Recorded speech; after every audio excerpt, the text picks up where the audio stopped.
A continuación, nos dirige su mensaje el director general del Instituto Mexicano del Seguro Social, maestro Zoé Robledo.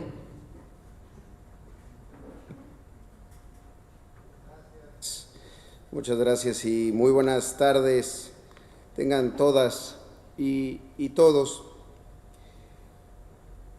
Quizá el gobernador Samuel y Tatiana Cloutier también recordaron nuestras épocas de legisladores con tantos oradores, pero dudo mucho que en alguna sesión hayamos tenido la oportunidad de escuchar sobre el mismo tema variaciones desde diferentes aproximaciones, desde diferentes perspectivas. Y eso tiene mucho que ver con lo que está pasando el día de hoy aquí. ¿Por qué hoy? Ya se dijo, porque ayer fue el Día del Trabajo, la semana pasada fue la Semana Internacional de la Seguridad Social y también se celebró el Día Internacional de la Salud en el Trabajo. Pero no es la única razón para haber elegido esta fecha.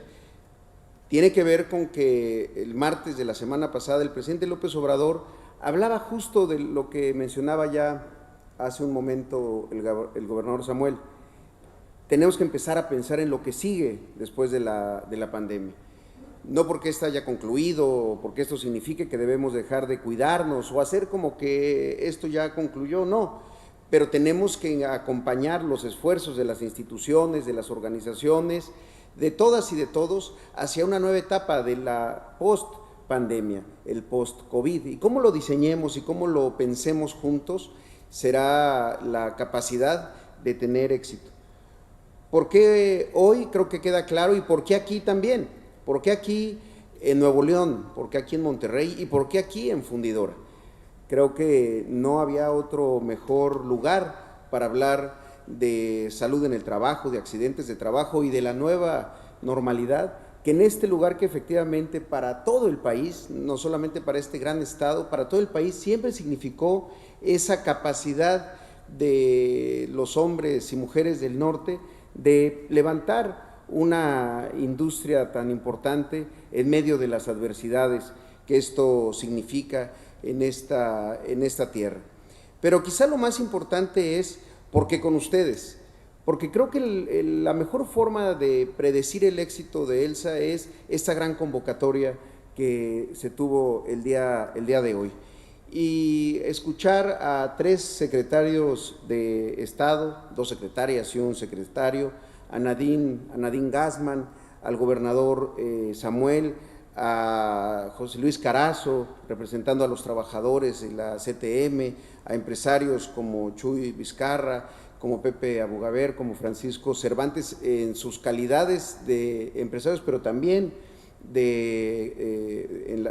al frente de Coparmex, del Consejo Coordinador Empresarial, pero también está aquí Coparmex con nosotros, con Mauricio Donner, de Concamín, de Concanaco también, con Héctor Tejeda, que nos acompaña el día de hoy, y también escucharlo desde la lógica del señor Furtado de Oliveira, director de la OIT en México.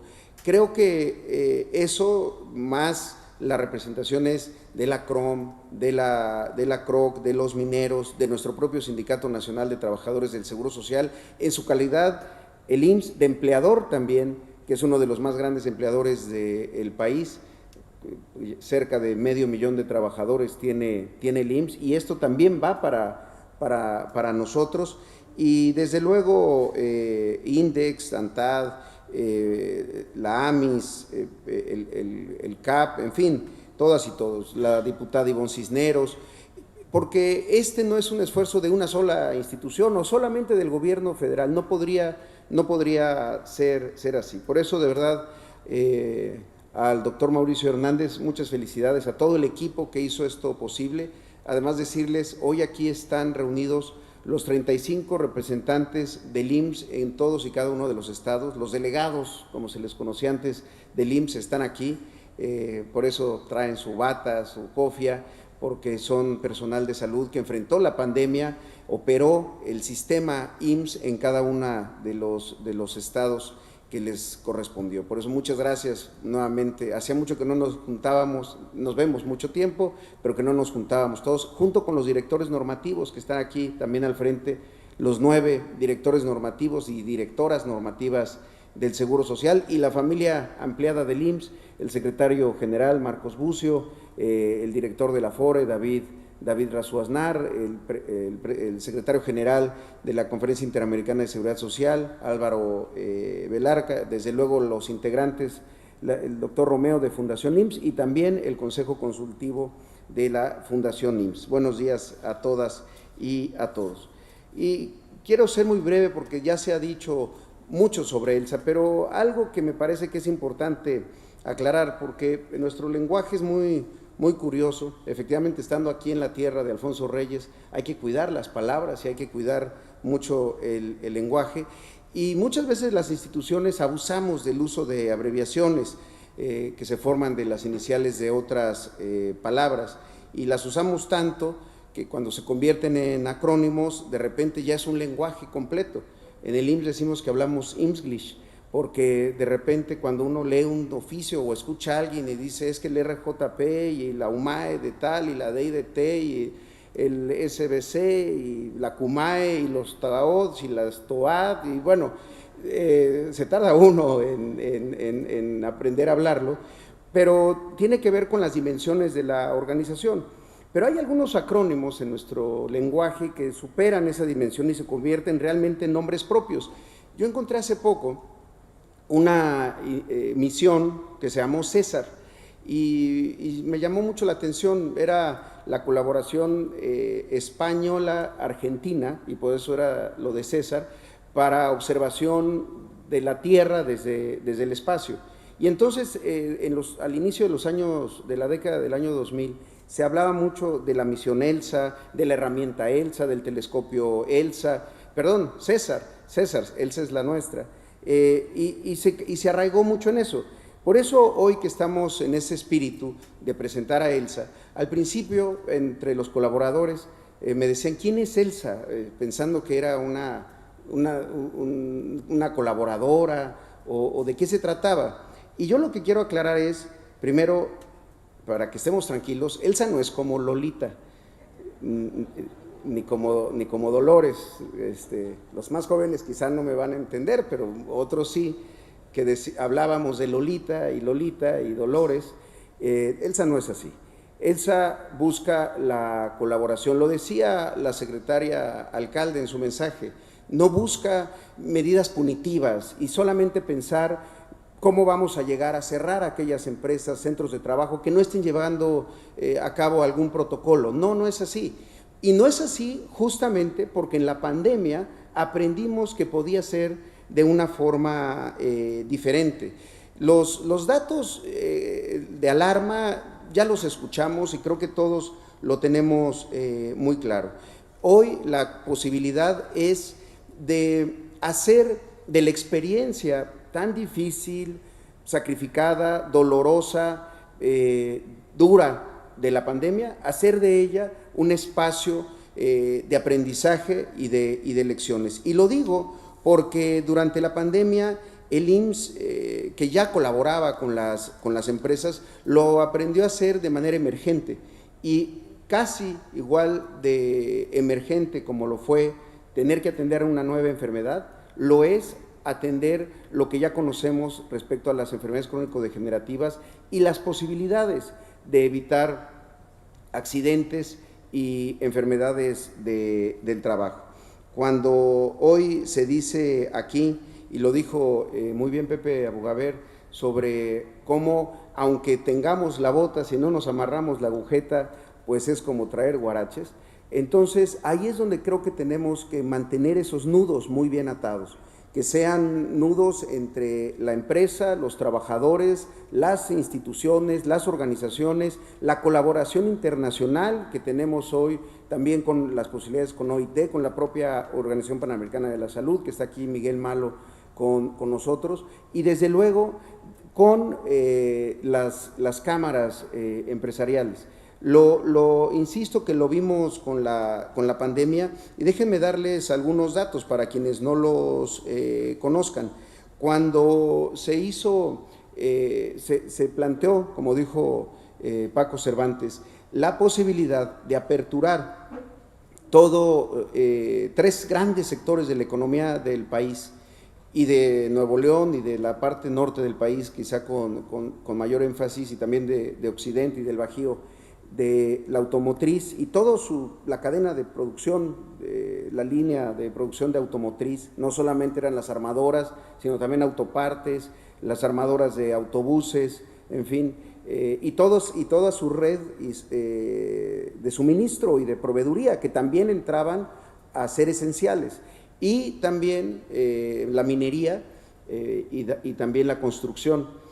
No era fácil, y había 2 grandes escuelas, digamos, o 2 grandes aproximaciones: los que decían que abran como están y ojalá que estén haciendo las cosas bien, y quienes decían no hay que dejar que abran porque nos van a generar más contagios. A la mitad estaba el IMSS, porque el IMSS alcanzaba a ver, desde la óptica de la caída que estábamos sufriendo en el empleo, que si no se tomaban medidas de esa naturaleza, esa caída podía haber sido mucho más profunda y quizá más precipitada. Pero por el otro lado, desde la óptica de la Dirección de Prestaciones Médicas, había preocupación de decir, si se abre y no se toman medidas adecuadas, podemos tener brotes en centros de trabajo, y después no podremos decir que les dijimos cómo hacerlo. Ahí fue donde nos encontramos, y de verdad que en muy poquito tiempo generamos esta plataforma de nueva normalidad, que la plataforma tecnológica, de verdad que Claudia y todos quienes participaron en ella, desde la parte tecnológica, hizo un esfuerzo extraordinario. Tecnológicamente tenía que ser muy robusta, que no se cayera, que pudieran entrar miles de personas simultáneamente y no tuviéramos un problema. Pero lo más importante era que la plataforma partía de un hecho que es difícil quizá programar: la confianza, porque nosotros no planteábamos visitas o inspecciones, planteamos la confianza de que cada empresa hiciera su autoevaluación, y después de hacer esa autoevaluación nos dijera, o le pudiéramos decir qué estaban haciendo mal, qué tenían que corregir, y a partir de que nos decían que lo habían corregido, sin mayor evidencia más que la palabra de las personas y bajo protesta de decir verdad, les dábamos un documento que les permitía, frente a sus también los contratos que tenían firmados, establecer que el gobierno de México les iba a permitir regresar a trabajar el 1 de junio. Hoy se dice muy fácil, pero fueron sesiones muy largas para explicarlo y para acompañarlo. Y la verdad, la gran experiencia es que se dijo la verdad.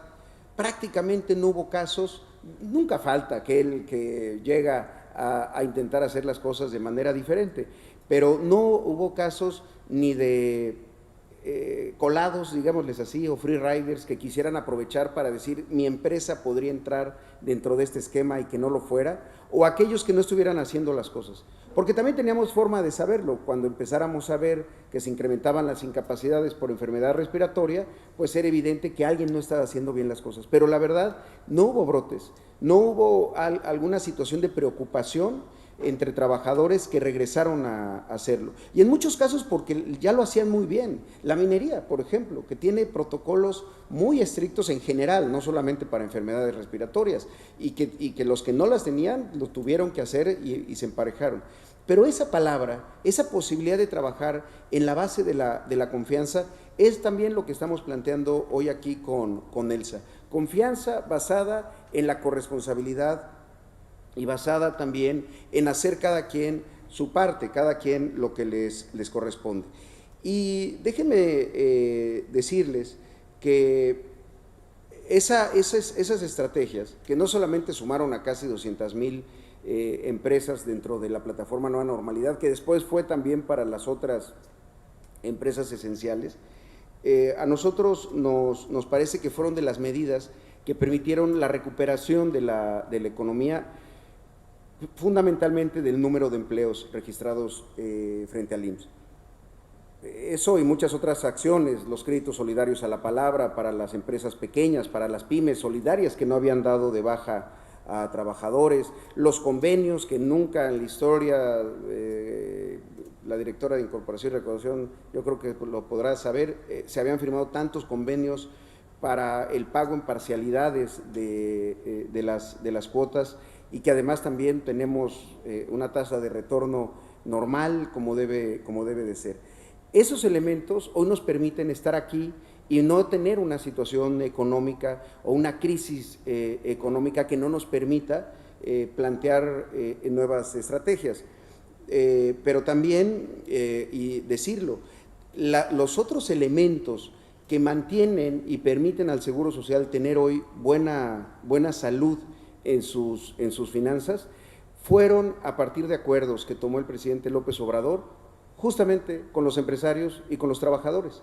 Desde el primer incremento al salario mínimo fue en acuerdo. Vencer no es la opción, es convencer y hacerlo juntos. También decirlo, cuando se hizo la reforma en materia de pensiones, se construyó de la mano de los empresarios también. Y hoy, por eso, cuando se piensa en los resultados que ya han tenido, ya no solamente los que pueden tener, debe de sentirse todos satisfechos y satisfechas y orgullosos también, porque formaron parte de esos momentos. Solamente para darles algunos datos. A la fecha, sobre el tema de la reforma en materia de pensiones, se han emitido más de 407,000 resoluciones de pensión que se tradujeron en 311,000 nuevos pensionados. 34,000 de ellos, es decir, un poquito más del 10%, fueron beneficiarios de la reforma, porque no hubieran sido susceptibles a pensionarse antes de la reforma. Y 28,000 de esas 31,000 nuevas pensiones tienen un importe superior al que hubieran recibido. Si lo vemos desde el lado de la subcontratación, que también se trabajó, y ahí estuvimos muy presentes también desde el Seguro Social, en el trabajo previo al diseño de la reforma en materia de outsourcing y de subcontratación abusiva. Perdónenme que yo lo diga así, pero una verdadera plaga que afectaba la competitividad de las empresas, afectaba los ingresos de las instituciones y sobre todo vulneraba los derechos de los trabajadores.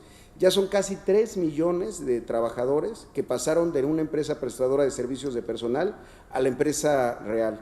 Pero los buenos datos, además de eso, es que de ese universo de casi 3 millones, el salario base de cotización subió de 468 pesos a 573 pesos, lo que equivale a un incremento del 22.5%. Ese incremento del 22.5% en el caso de las mujeres es mayor, es de 25%.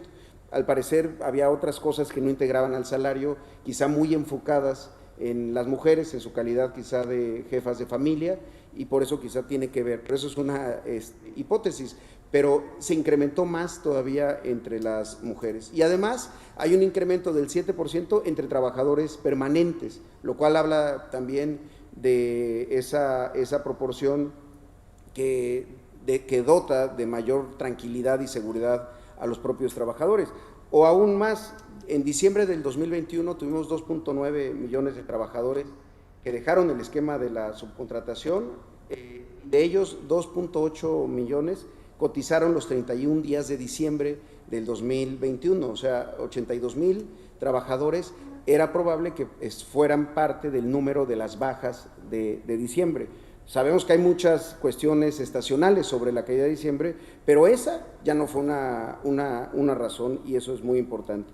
Eso es lo que nos tiene hoy con los números máximos históricos en generación de empleos formales. Es la primera vez que el Instituto Mexicano del Seguro Social alcanza 1 millón de fuentes de empleo generadas para un periodo de 12 meses. Es la primera vez que se generan 386,000 fuentes de empleo en un primer trimestre. O sea, el primer trimestre del 2022 ha sido el mejor primer trimestre del IMSS en generación de empleos en toda su historia, y además es la primera vez que el país, en el registro que se lleva en el IMSS, se alcanza el número de 21 millones de trabajadoras y trabajadores. ¿Cuál fue el factor común en todos estos procesos previos? Trabajar juntos, no pensar en ir solos para ir rápido, sino pensar en ir juntos para ir lejos, como dice ese proverbio masái. y es lo que queremos hacer y sabemos de verdad que lo podemos hacer por la experiencia que tuvimos durante la pandemia. Y podría quedarme mucho más tiempo. En vacunación también trabajamos juntos y en otros espacios donde hemos tenido que encontrarnos, nunca ha habido puertas cerradas ni oídos sordos, todo lo contrario. Y hoy estar aquí, estar con ustedes nos permite pensar que esto va a establecer una relación mucho más larga y profunda en este tema tan delicado, tan de justicia social, que tiene que ver con los entornos laborales seguros y saludables. Yo quiero solamente concluir contándoles la historia de don Esteban Ovalle, que comenzó a trabajar a los 15 años en la fabricación de ruedas, en laminación, en la fundición de hierro, en almacenes y en materias primas, y su trabajo era muy peligroso. Él decía en una entrevista que cuando se iba a trabajar no sabías si ibas a salir caminando o en camilla, porque había mucho riesgo, porque había muchas vías de ferrocarril, muchas locomotoras de vapor. Fue testigo de muchos accidentes, uno en particular, un 20 de noviembre de 1971, cuando una olla se descontroló y causó muchos heridos y muchos muertos. Esa historia quizá pasaría al cajón de los recuerdos olvidados si no fuera porque ocurrió aquí en Monterrey, y ocurrió aquí en esta planta fundidora de fierro y de acero de Monterrey, porque al final de cuentas también el desarrollo industrial iba aparejado del desarrollo de medidas para la protección y mayor seguridad de los trabajadores. Estamos seguros que hoy nunca ocurriría, pero justamente en honor a todas esas personas es que lo que tenemos que hacer hoy no pasa ya por cuidar que alguien no se caiga de un andamio altísimo o no pierda un dedo en un torno, no, es que se amarren las agujetas, que haga algo de actividad física, que tenga más tiempo, como decía el gobernador Samuel, para que sus traslados sean los menos posibles y pueda trabajar más desde su casa, si eso significa la posibilidad de pasar más tiempo con la familia, o dormir mejor, o comer mejor, o también en ese sentido trabajar mejor. Uno de los elementos que tenemos que atender es sobre salud mental. El presentismo, que muchos llaman el mal de calentar la silla, el trabajador que asiste en su horario, que asiste a su puesto de trabajo, pero que no realiza sus funciones, es un fenómeno que está creciendo en muchas partes del mundo y que todavía tenemos que incorporarlo a nuestra, ni siquiera, vaya, la legislación desde luego, pero también incorporarlo a la cultura laboral, porque muchas veces atrás de un trabajador que está siendo poco productivo, puede haber temas de depresión, puede haber temas de salud mental, puede haber alguna enfermedad que él no está conociendo ni estamos siendo capaces de diagnosticar y que lo tiene pensando que solamente está cansado o que está desanimado y que lo que reciba es un échale ganas. No, aquí es justamente el momento de transformar la salud en el trabajo para tomárnosla muy en serio todas y todos las instituciones y sobre todo con los aliados indispensables, los empleadores y desde luego los trabajadores. Por eso yo estoy seguro que el símbolo, además de la potencia de la industria pesada, de este momento aquí en Fundidora va a ser que aquí en Fundidora haya nacido ELSA, que hay muchas ginecólogos, pediatras aquí, entonces podemos darle acta de nacimiento a ELSA para que en muchos años lo recordemos como un momento en el que cambiamos la forma de aproximarnos al tema de la salud en el trabajo y de los entornos laborales seguros, sí, y seguros también en contra del acoso y seguros también alrededor de otras nuevas amenazas, pero también, desde luego, saludables. Por eso estoy muy agradecido y contento de estar el día de hoy con todas ustedes y con todos ustedes. Muchas gracias.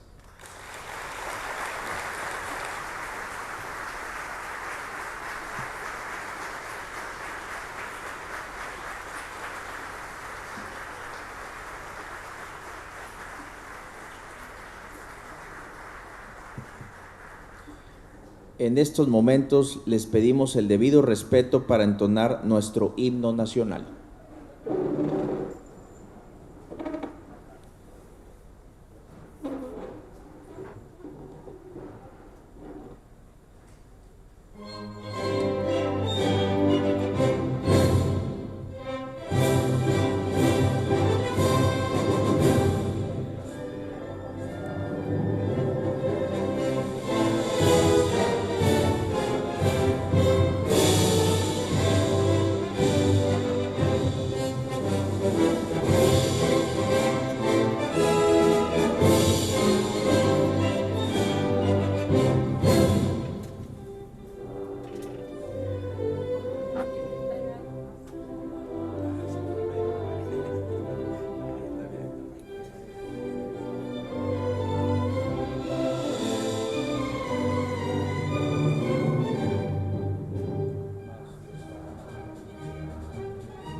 A continuación se llevará a cabo la toma de fotografía. Les pedimos permanecer de pie.